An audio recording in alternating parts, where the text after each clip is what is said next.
Le point de départ de ma réalisation pour la traverse, c'est la naissance. Ce besoin de peindre un accouchement qui, pour moi, me semble être le sujet lié à la dialogie qui entoure l'être après l'accouchement et l'évolution d'un être.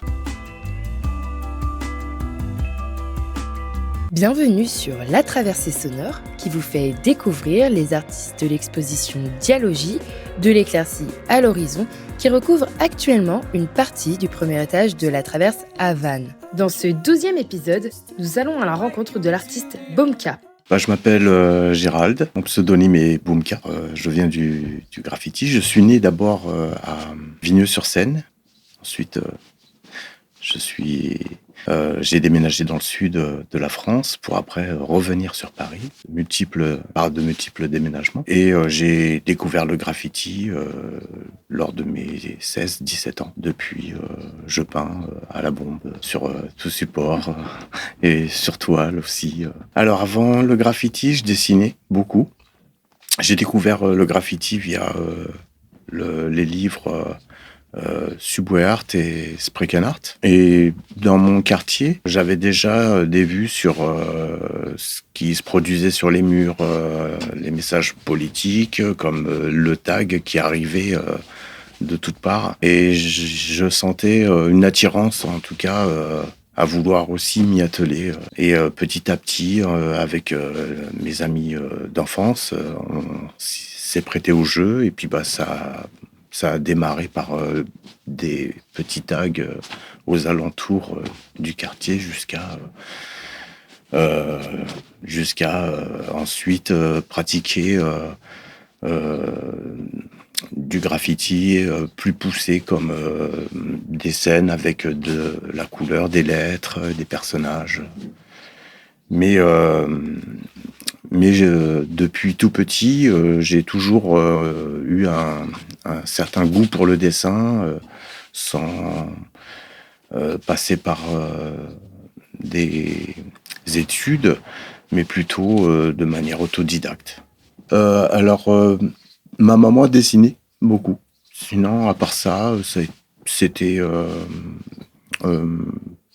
elle peignait aussi sur des supports, pas sur des toiles, mais sans prétention, juste pour elle et se faire plaisir. Et puis je tiens sûrement ça d'elle, on va dire.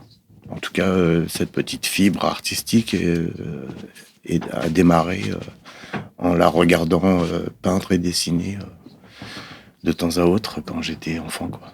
Au début, j'ai été influencé par les artistes et peintres et sculpteurs de grands noms comme Giger ou Belsinski.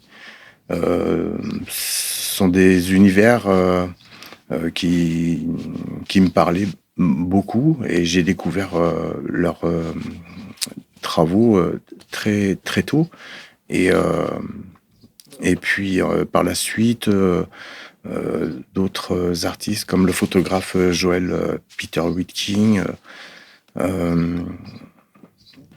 et puis les influences sont un peu aussi arrivées par le cinéma et la musique aussi parfois, même aujourd'hui encore. Des petites choses peuvent me donner des pistes pour aller vers des thèmes que j'aimerais souhaiter aborder. Après, à savoir que on parlait de culture dès mon enfance. Moi, j'en ai eu quasiment aucune, à part l'école classique, on va dire, mais j'ai jamais baigné, à part la musique. Ma mère écoutait aussi beaucoup de musique, mais en fait, on venait vraiment d'une famille très pauvre. Et on n'avait pas accès au cinéma, au musée, ce genre de choses qui auraient pu nous ouvrir un intérêt, en tout cas, et s'intéresser à l'art et ça, pareil, dès mes 18 ans après ma dernière année de CAP, peintre en lettres à l'époque, un métier qui s'est perdu.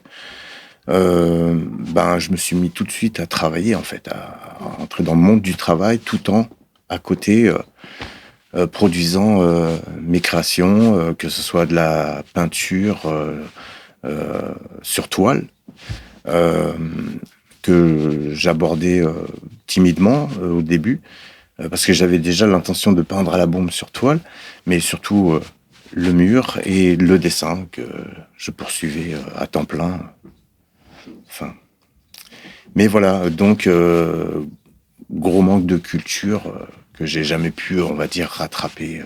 Je pourrais pas citer des tonnes de livres lus. Je l'ai exercé une année, ouais, pendant une année. Et puis est arrivé à ce moment-là la technologie, l'adhésif, donc tout ce qui était manuel, en fait, a, s'est perdu en peu de temps, en fait.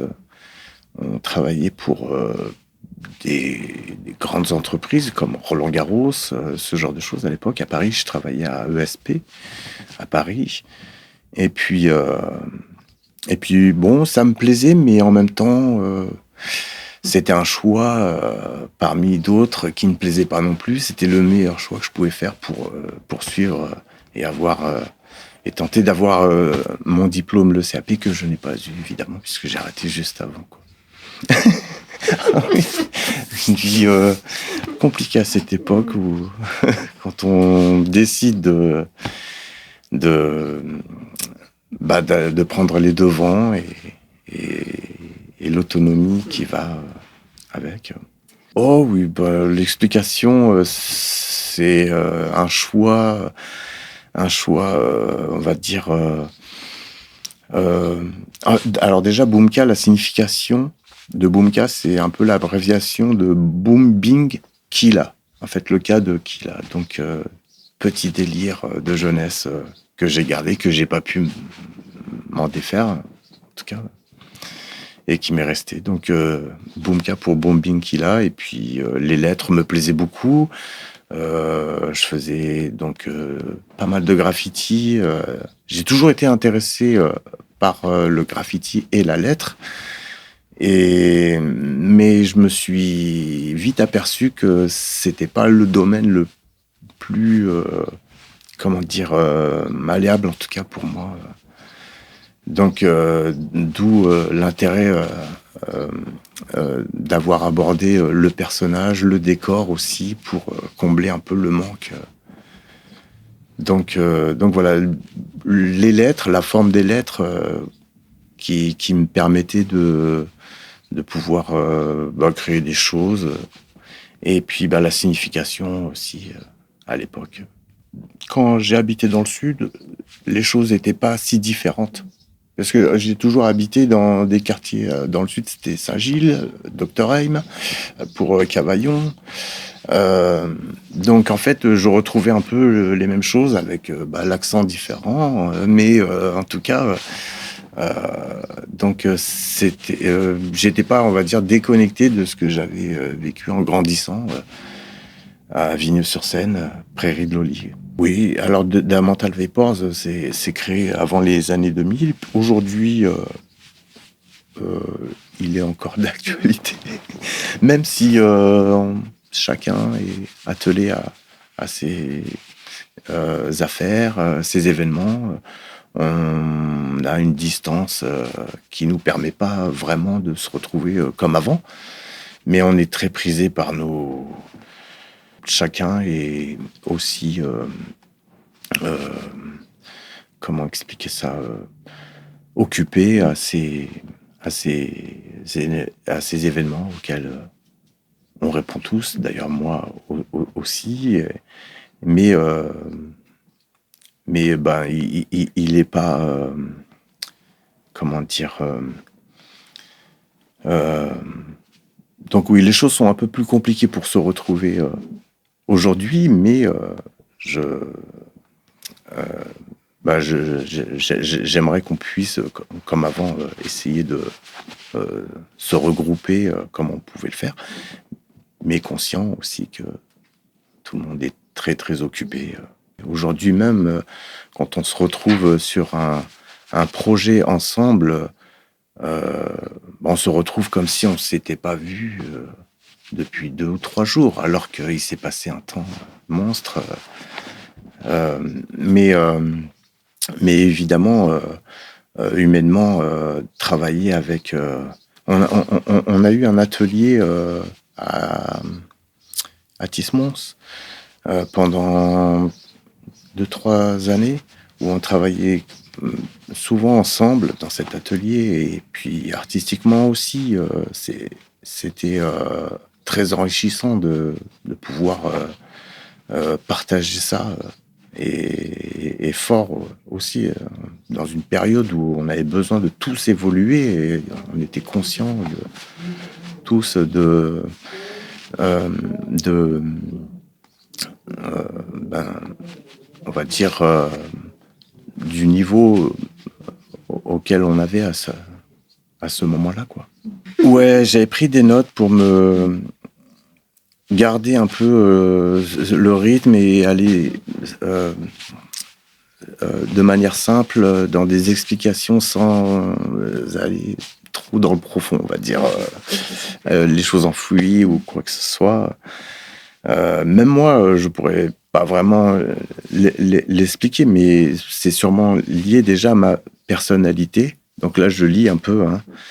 Et en fait, aujourd'hui, je sais pas si on peut parler d'attirance, mais c'est un besoin plutôt. Un besoin de réaliser les choses sans se censurer, sans se poser trop de questions, des réactions que ça peut provoquer, la lecture d'une œuvre qui est peut-être dérangeante, ne doit pas me ralentir dans l'envie de, de produire ce que j'ai eu en tête d'aborder d'abord par l'esquisse et ensuite prendre la décision de peindre le sujet en question. Mais donc voilà, après, je pourrais aussi revenir sur ma période étant jeune où j'étais très très accro aux films d'horreur, films de science-fiction, ça oui, Wes Craven, ce genre de réalisateur par exemple. Et oui, là, oui, c'était peut-être aussi une période où je me suis enrichi d'histoires imaginaires sans m'en rendre compte, hein, en regardant ces films et les revoir. Donc oui, j'ai une période un peu comme ça où j'étais un peu fan de ce genre d'univers un peu sombre. Et puis, il y a des petites choses, forcément, que j'ai un peu prises comme ça et gardées pour après tout en faire une tambouille, ou je sais pas trop comment expliquer ça. Il y a des choses qui viennent aussi sans inconsciemment. Je veux dire, une idée, elle peut être peaufinée justement par des petites choses que j'ai regardées, soit d'un livre, un livre sur des photos ou un film. Ça peut être une petite scène décortiquée précisément à un moment précis du film, je veux dire. Et puis après, il y a les émotions aussi quand on regarde un film. Il y a des petites choses qui vous touchent plus. Alors là, je parlais de films d'horreur, je parle de films de science-fiction. Il y a des choses un peu plus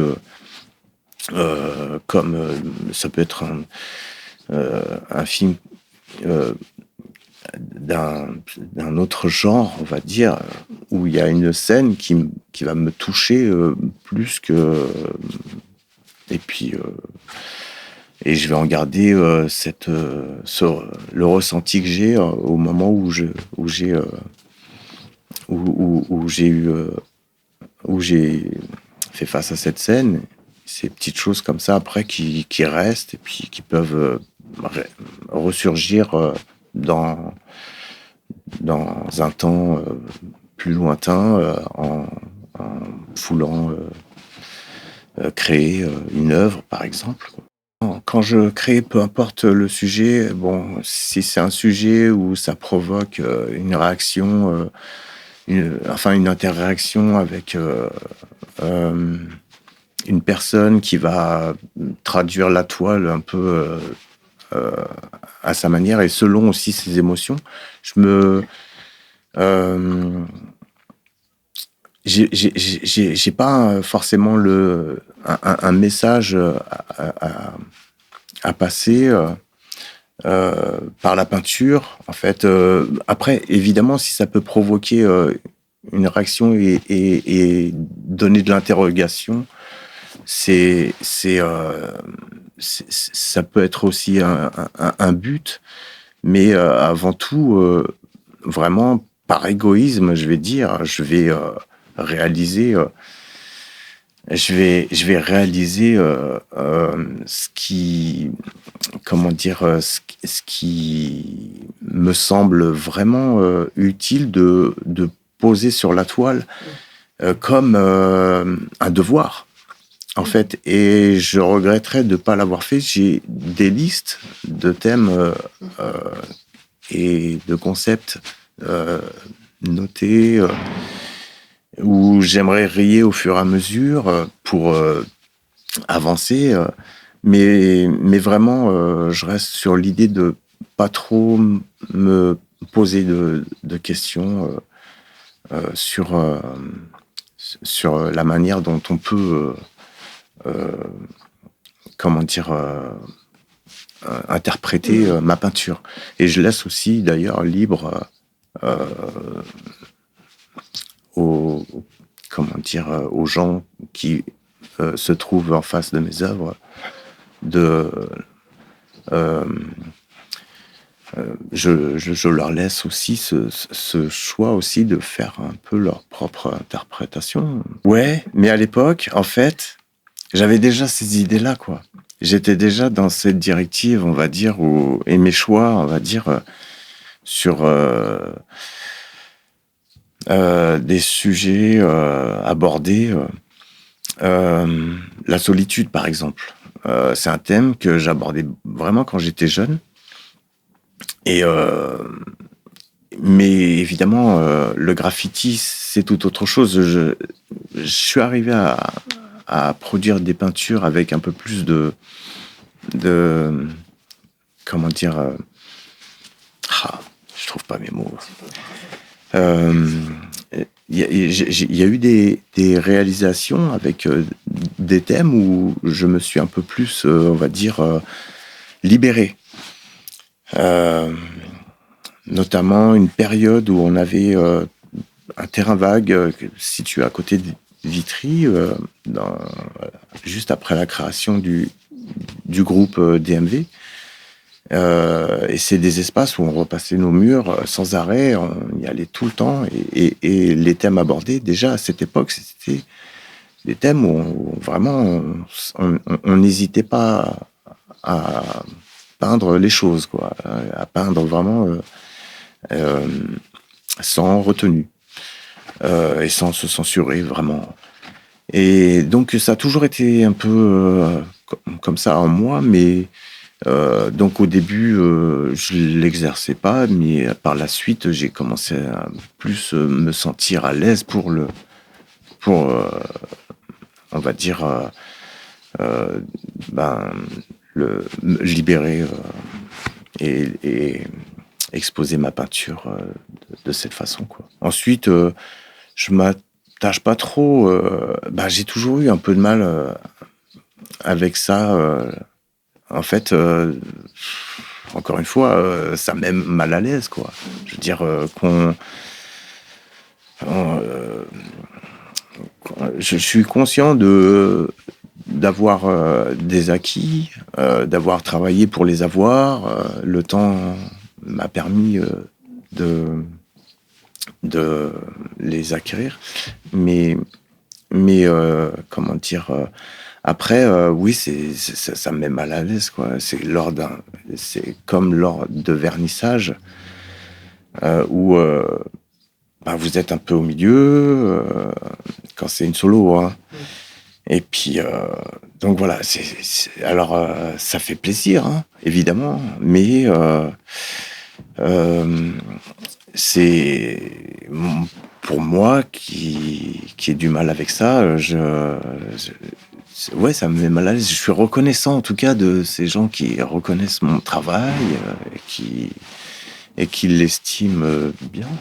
Et après, aussi conscient de tout ce qui peut déranger. J'évite d'en parler. En fait, je suis pas bien à l'aise avec tout ça. Moi, en fait, il me faudrait une grotte dans une montagne avec des chèvres. Dans la grotte. Mais après, pour se faire livrer les Montana, c'est... Oh, j'ai dit la marque. Alors, à la première lecture du thème de l'exposition, la dialogie, j'ai d'abord été saisi par l'intérêt d'y participer. Parce que le thème est vaste et m'a beaucoup parlé et laisse de multiples possibilités d'exprimer mes idées. Donc le côté les deux la coexistence dynamique des deux réalités opposées, leur instabilité et leur relation féconde. C'est ce que j'ai retenu à la lecture de la définition aussi, et qui m'a donné envie de participer à ce projet et de réaliser ma pièce pour le projet. Et puis, ça m'a aussi évoqué des peintures réalisées lors de mes anciens événements que j'avais déjà réalisés, comme Dirty Dancing, ce genre de peinture naturelle, et Dernière Danse aussi, ouais. Ce genre de... Voilà, donc j'y ai trouvé vraiment un intérêt à y participer. Et puis après, connaissant le lieu aussi, ça m'a tout de suite, donné, en tout cas, renforcé l'envie de le faire, quoi. Moi, j'ai décidé de peindre un focus sur un acte d'accouchement et de la naissance d'un enfant, parce que ça me semblait déjà être un sujet lié à la dialogie. D'une part, par le fait que le moment est vécu par la femme et par l'enfant, dans une intensité extrême et des émotions opposées, se superpose à ce bonheur de mettre au monde une vie la douleur inimaginable pour qui ne l'aurait pas vécu. Et puis, un réel indissociable et complexe, tout comme le seront nos parcours de vie, nos choix prenant plusieurs chemins, nos ascenseurs émotionnels, notre construction en tant qu'être. La réalité de toutes ces oppositions, la nécessité de leur liaison. Et parfois les mots nécessaires pour arriver à du bon. Mettre au monde une vie qui évoluera selon les codes du vivant et tout ce qui fait de nous des êtres différents et complexes.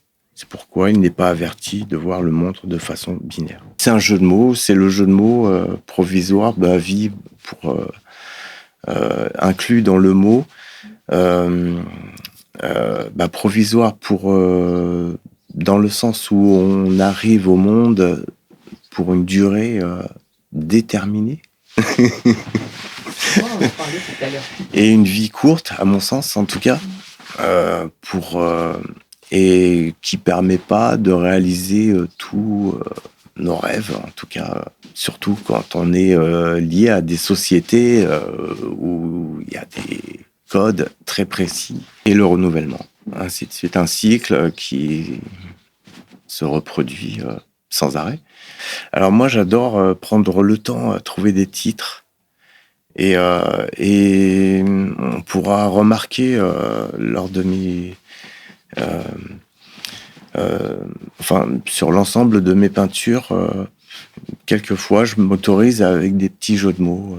Rien bien en tête, mais bon, Dirty Dancing mais il faudrait que je relise un peu mes titres. Certains, je les oublie, mais après, ça m'arrive parfois de m'amuser à trouver des petits jeux de mots pour donner un titre pour telle ou telle œuvre. Pour celle-ci qui est toute récente, toute fraîche encore, le vernis ne doit pas être encore... J'ai pas encore le titre, mais j'ai en fait, comment dire, le ressenti. J'ai eu ce besoin de peindre un plongeon et je me suis dit à ce moment-là, en fait, j'ai même envie de l'appeler la dialogie. Mais par contre, développer l'action du plongeon et l'environnement dans lequel il se trouve, la lueur au fond, j'ai pas encore le bout du bout pour vous le décrire.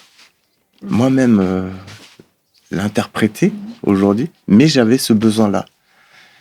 C'est pas comme une toile où j'esquisse ou même j'illustre. La plupart du temps, avant de peindre, j'aime partir d'une illustration bien détaillée.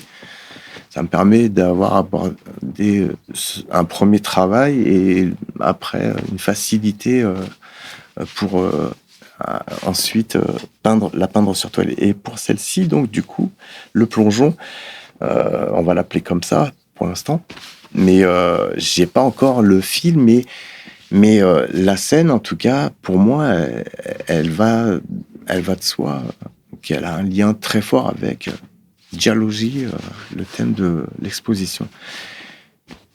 Il y a quelque chose à tourner, à décrire, en tout cas, mais on a ce personnage qui a fait un saut. On ne sait pas s'il fait un saut dans un liquide, puisque j'ai travaillé en fait de manière organique des mouvements de bulles, mais qui n'en sont pas finalement. Et donc tout est sombre autour de lui. Donc, mais on sent qu'il a une démarche d'aller vers le meilleur. Donc voilà. Et puis ça doit être la sensation d'apesanteur aussi. Elle doit être assez particulière. Et puis un poids, un silence assez, comment dire, plaisant à vivre, hein, puisqu'ils le font. S'ils veulent pas remonter aussi, peut-être. Enfin, en tout cas, leur but, c'est de rester le plus longtemps sous l'eau. Non, pour moi, c'est plus un acte de se libérer d'un poids, quoi. Pour moi, c'est plus aller dans ce sens-là. La réalité d'un acte d'accouchement est telle que, voilà, on nous le montre pas forcément. Je veux dire, le papa a le droit d'assister à l'accouchement, chose que, enfin, tout papa devrait. Mais non, mais parce qu'en même temps, dans ma tête, je suis en train de me dire, ben non, en fait, c'est des choix. J'en reviens à l'allaitement. Au sujet de l'allaitement, chacun fait, c'est un choix aussi. Mais bon, après, donc voilà. Mais oui, après, l'imagerie, elle peut déranger, mais c'est comme tout, en fait.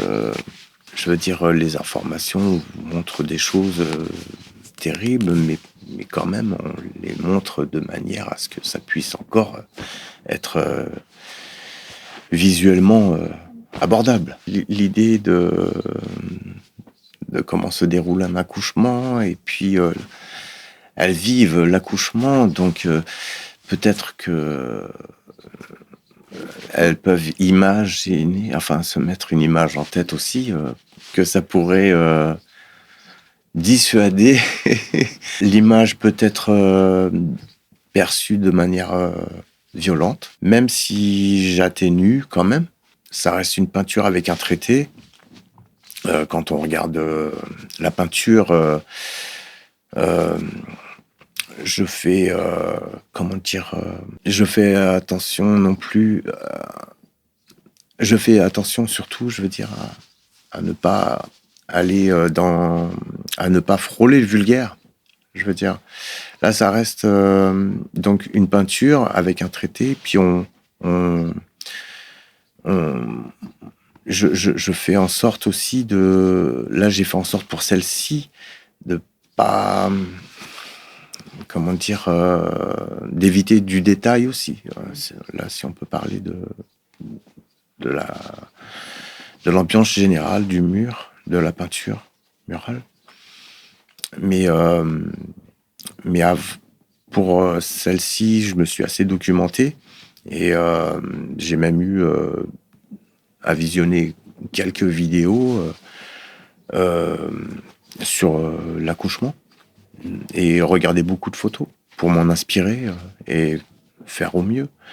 Euh, et donc oui, après, il y a vraiment des choses que j'ai évité de peindre dans le moindre détail. Mais qui auraient peut-être eu leur place, enfin, et qui auraient peut-être eu une utilité à être peinte aussi. Hein. Mais voilà, on va dire que ça reste un bon compromis, même des peintures que je refuserais d'accrocher chez moi, évidemment, même, enfin surtout vis-à-vis de mon enfant. Mais, euh, mais évidemment, bien sûr, comme eh ben là, je rebondis encore sur le fait de ne pas se censurer. Je peins pas forcément aussi pour tel ou tel sujet, pour comment dire, avoir une esthétique dans une peinture ou un sujet qui, qui me ferait vraiment plaisir. Je peins une idée euh, que je souhaite vraiment étaler sur toile. Et évidemment, il y a des thèmes, il y a des peintures un peu dures que je peux plus, enfin que je refuserais d'accrocher à la maison. Et puis, mais ça m'empêche pas de continuer de les réaliser. Le point de départ de ma réalisation pour la traverse, donc, bah, ça a été la naissance.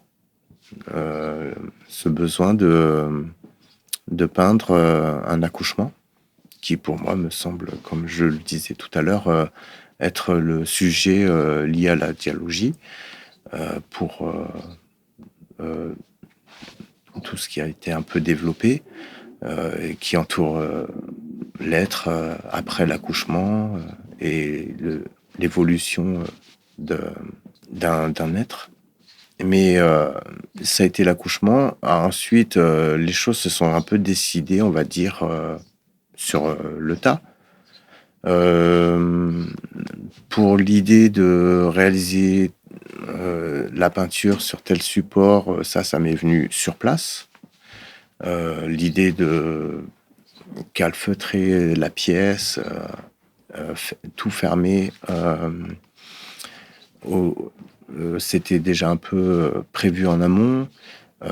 Voilà, beaucoup de choses se sont réalisées sur place, notamment l'idée de la boîte lumineuse avec les échographies, qui n'étaient pas prévues à la base avant que je vienne, qui ne faisaient pas partie de mes plans, on va dire, avant que je vienne euh, commencer à peindre pour le projet. Et, euh, et puis ensuite est venue bah, l'idée de peindre aussi sur des formats avec les thèmes différents, comme les petits formats ajoutés sur le thème de la dialogie. Bah, les choses se sont un peu organisées, encore une fois, sur le tas. Au départ, le mur principal était prévu plutôt en face, en entrant dans la pièce par l'entrée. Et on a décidé de garder plus, d'aller plus sur la longueur. Enfin, c'est une idée que j'avais pour laisser plus de place à la peinture murale et le souhait d'avoir un mur assez rempli. Et c'est une pièce qui est pas très très grande non plus. Donc, donc voilà, ça c'est une des premières choses qui a changé et c'est décidé sur place.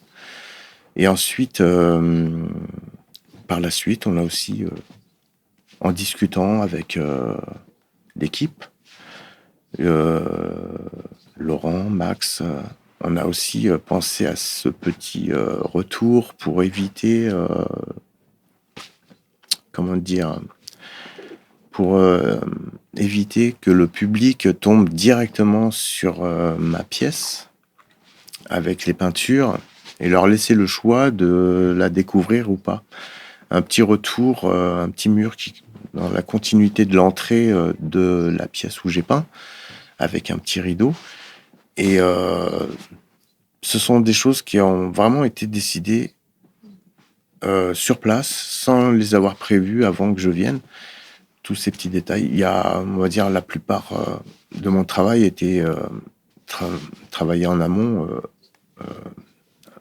Comment dire, le grand mur a été décidé en amont et les idées pour les échographies et la boîte lumineuse et tout ce qui va autour ont été décidés, on va dire, au jour le jour. En fait, la bombe à aérosol, je l'ai toujours utilisée. Et puis aujourd'hui, j'ai un peu l'impression de la découvrir encore. Donc, d'accord, je l'utilise de manière un peu, on va dire, pas répétitive, mais avec les acquis, on a toujours ces gestes qui reviennent, et puis on sait comment l'utiliser pour obtenir tel ou tel rendu.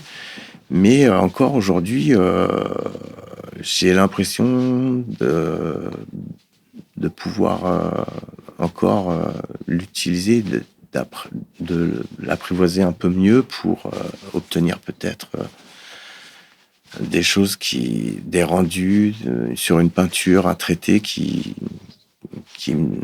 me satisferait peut-être un peu mieux.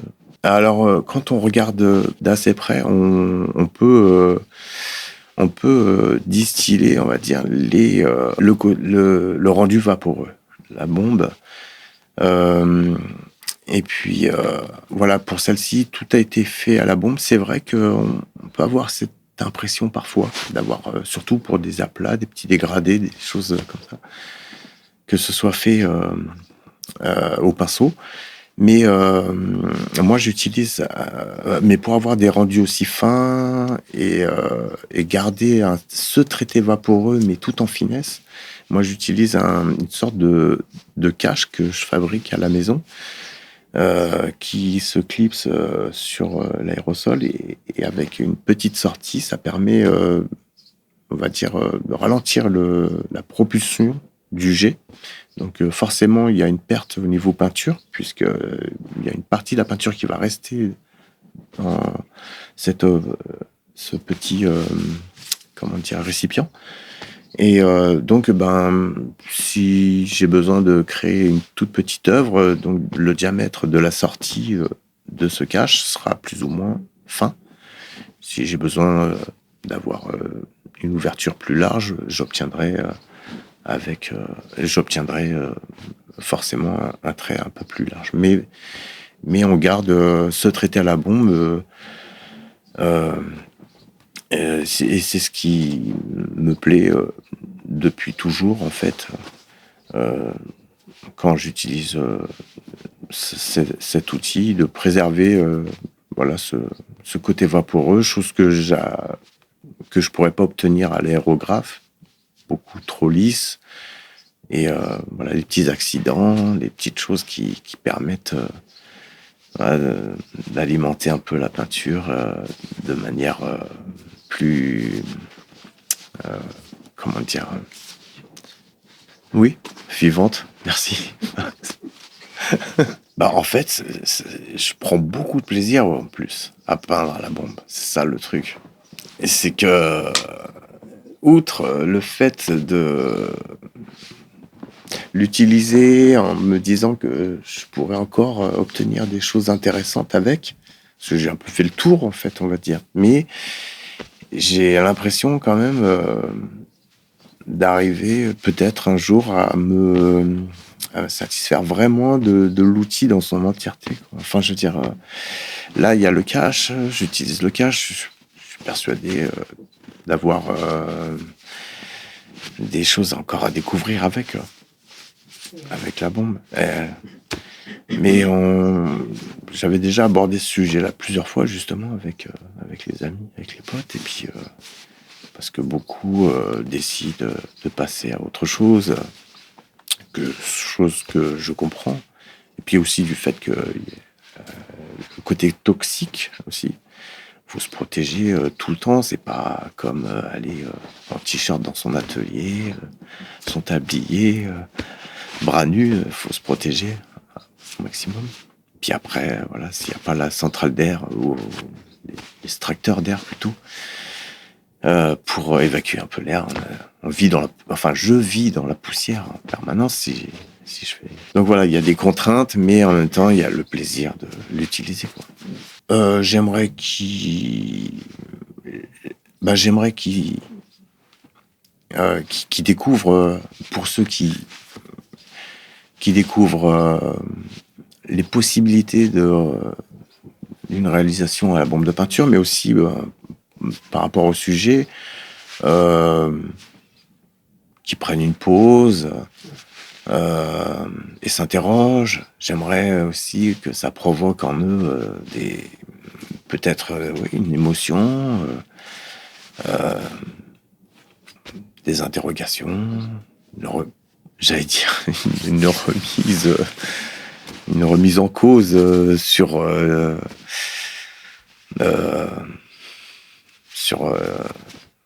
comment dire, une sorte d'essayer de se projeter avec essayer de se projeter dans mes peintures, puis en essayant d'en décrypter le sens et aussi se faire leur propre interprétation aussi. Oh, moi je pense que le mur principal sur le thème de l'accouchement va interpeller même ceux qui hésiteront, on va dire, peut-être d'aller vers ce mur. On peut pas passer à côté, déjà même avec le rideau un peu entrouvert, pour leur laisser le choix de découvrir la pièce ou pas. Ben forcément ça provoque quand même de la curiosité. Après, il n'y a pas forcément un sens, comment dire, ou une logique pour la lecture des œuvres exposées pour ma pièce. On peut tomber sur aussi le petit mur juste à gauche de l'entrée avec les 3 petites œuvres, les trois petits supports qui n'ont pas du tout la même intonation de la peinture sur l'accouchement qui elle se trouve en face. Donc il y a aussi peut-être la surprise. Il y a des gens qui vont entrer dans la pièce et tomber sur ces petites œuvres qui sont plutôt, on va dire, bien abordables, en tout cas visuellement, et puis suscitent l'intérêt d'aller les regarder, enfin je l'espère. Mais il suffira juste de passer le rideau pour tomber sur ce gros morceau mural. Le thème provisoire, c'est juste un rappel au temps qui passe et nous ramène justement à la réalité d'une vie à vivre qui, selon moi, est très courte. Donc, en fait, c'est le titre, c'est peut-être même pas l'œuvre qui est peut-être dérangeante pour certains ou pas, mais c'est plutôt le titre qui fait acte, enfin de violent ou pas au niveau. Quand on ramène le titre à l'œuvre, forcément, on a, oui, une naissance, mais on a tout de suite ce rappel que voilà, les choses vont arriver pour, au final, se renouveler. Donc, mais aujourd'hui encore, Heu, des gens sont touchés aussi par, et pourraient considérer même, l'image que j'ai produite comme de la pornographie. Oui, il y a des gens aujourd'hui, avec une sensibilité, plus ou moins élevée, on va dire, et qui les touchent, de manière, autre que la nôtre, en tout cas, qui acceptent plus ouvert, en tout cas sur, des de un visuel, plus ou moins, dur ou pas. Hem, moi je le trouve pas dur le visuel, évidemment, mais, conscient que, et par expérience d'avoir rencontré lors d'expositions, des gens qui peuvent interpréter de la mauvaise manière aussi. Donc Bien sûr. c'est aussi peut-être, une sécurité et pour moi et pour vous aussi, pour, le projet à la traverse, de prévenir. Ça peut être, un couple, ça peut être, pour des tonnes de raisons, de pas accepter d'aller voir, de regarder, cette œuvre, enfin cette peinture. Enfin voilà. Enfin voilà, aujourd'hui, il y a une raison, on nous montre pas forcément tout pour pas, blesser, ça peut être, vraiment interprété de la mauvaise manière. Oui, que ça provoque que qu'ils repartent avec, peut-être, d'avoir été peut-être un peu touchés, oui, que ça leur a provoqué, peu importe la réaction au final, mais que ça a suscité, une curiosité, qu'ils en retiennent, enfin, j'aimerais en tout cas, qu'ils repartent pas, avec, la sensation, de d'avoir, hem comment dire? Regarder des peintures, heu qui vont les mettre, un peu, on va dire, qui vont les déranger, je voudrais pas j'aimerais pas qu'ils en ressortent avec un mauvais souvenir, quoi. J'aimerais au contraire, je souhaiterais qu'ils découvrent, et que ça leur raconte, quand même, quelque chose, quoi, qu'ils en gardent quelque chose de bon. Ça dépend. Ça dépend, ça dépend. La personne, et la manière dont elle va interpréter, chaque format. Évidemment, oui, après, évidemment, mais, oui, ça dépendra des sensibilités, de chacun, quoi. Et puis la manière dont les gens vont interpréter, chaque format. Déjà, je voudrais remercier, l'équipe, Laurent, Gaël, de m'avoir, invité à participer à ce projet. Et puis, bah, l'équipe, Max, Grégoire, qui m'ont quand même pas mal aidé, quoi, pour, la réalisation de cette pièce. Et puis, bah, l'équipe, j'ai passé un super moment.